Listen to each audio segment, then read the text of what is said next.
still raining. What can you do? Another watercolour. Yes.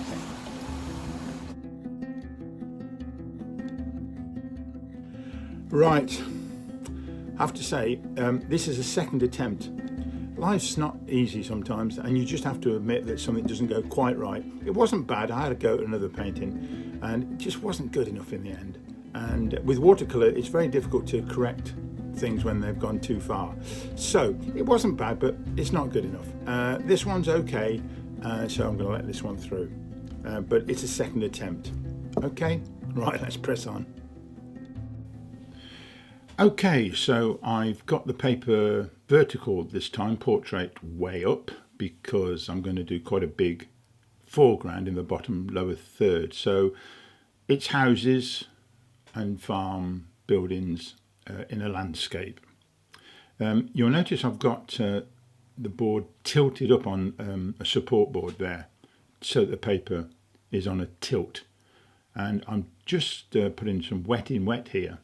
I've put water all over the sky area, but I want to really make sure that I get the buildings separate from this dark. The buildings are going to be light against the dark, which forms a contrast, which I think is important to think about right from the start. And I'm not going to use masking fluid this time. I'm just going to carefully go round the building.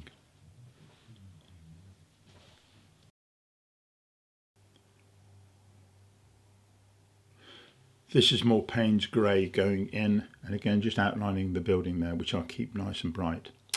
Let there be light. Thank goodness for that. Right, let's press on. Just using some water here, and you can allow the water and the paint just to run down the page, since the whole paper is at an angle. One artist said if you lose that roll of water at the bottom and it dries out, then you're in trouble. But you can keep adding to that and manoeuvring about quite nicely. A bit more colour in. One of the browns going in there. By doing this, I'm creating more of a mid-distance around the house, whereas at the back it's further away near where the hills and the sky is. And it's nice to keep the colours both sides of the house as well, keep it balanced. I'll just speed things up here, put plenty of water on the lower section, and that's really going to just pour down the page and go its own way really. All I need to do is add some colours to give it a sort of continuity from the middle down to the bottom. But I love to see it run down and do its own thing really. Really want to get that top nice and dark next to the house. That's going to be an important part of the painting. Well, I can only do so much with the thicker brush, so here I've got to make sure that there's a nice tight line around the chimneys using a very small sable brush. It's surprising how much you can push the paint around and change things. I was thinking of some sort of perspective wall going into the main building, but it didn't really seem to come together, so you can just take it out. So changed it around a bit and just keep dabbing the colours in. Try not to make them muddy, that's always a mistake.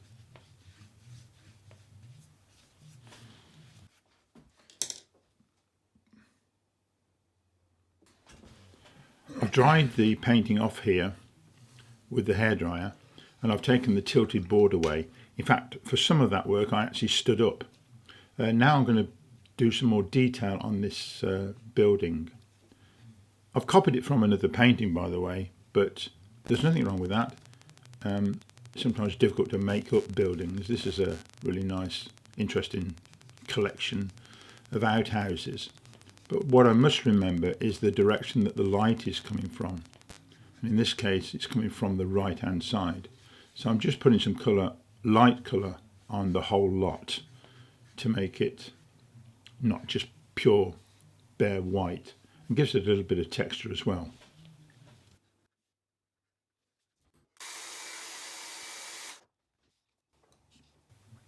Now this is an interesting technique I like to use.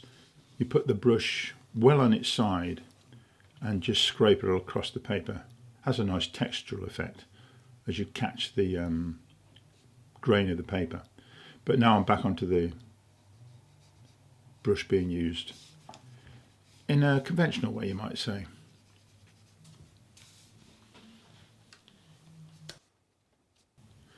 I'll speed this bit up just to not bore you with the tedium of the details of this, because the next part is quite exciting.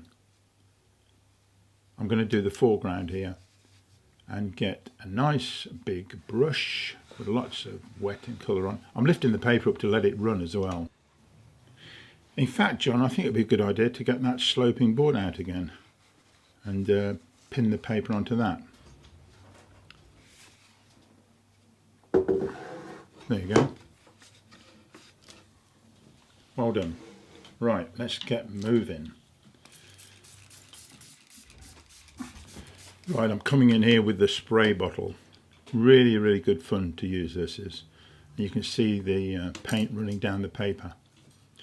The bottle, you can get it from a chemist, but I did actually send away to an art supply. It wasn't very expensive, but you can just drop these colours in. And that whole idea is to make this foreground very abstract in a way. And you can control it to a certain extent, but you're never quite sure what you're going to end up with.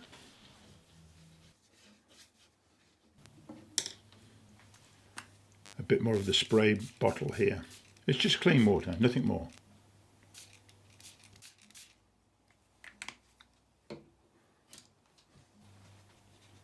In fact, it's quite good fun to watch this speeded up. So, here goes.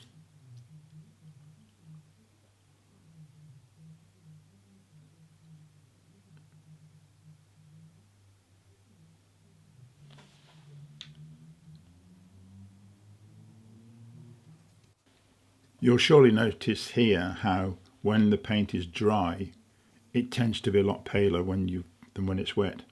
So we may need to put some more on, so here we go again. But it's not too muddy, so I'm quite happy with this.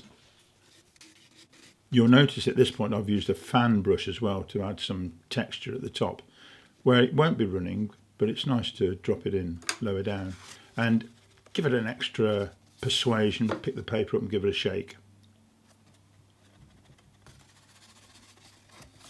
I was thinking of getting a blower on it to blow the paint around. It's fantastic. I'll do that another time. So I'll pick the fan brush up again and just add a little bit more colour around the house at the top there. I think that looks not too bad. Quite pleased with that. Might be nice to change the colour, make it a little bit more orange as well. And now I think it's worth picking the frame up and just see what it looks like behind the mount. That's not too bad. We're getting there. And now it's time to bring in this sword brush. It's a sort of an asymmetric shape with long hairs on it. And when you flick it up, you get a sort of a random effect, particularly good for trees and branches.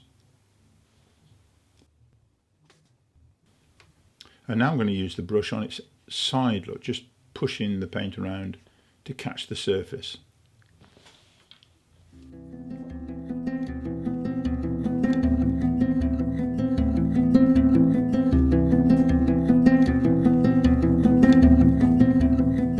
And so here's the final painting. You'll notice I've thrown a few dots and splashes in as well, which are always good fun. They add to the textures at the front there.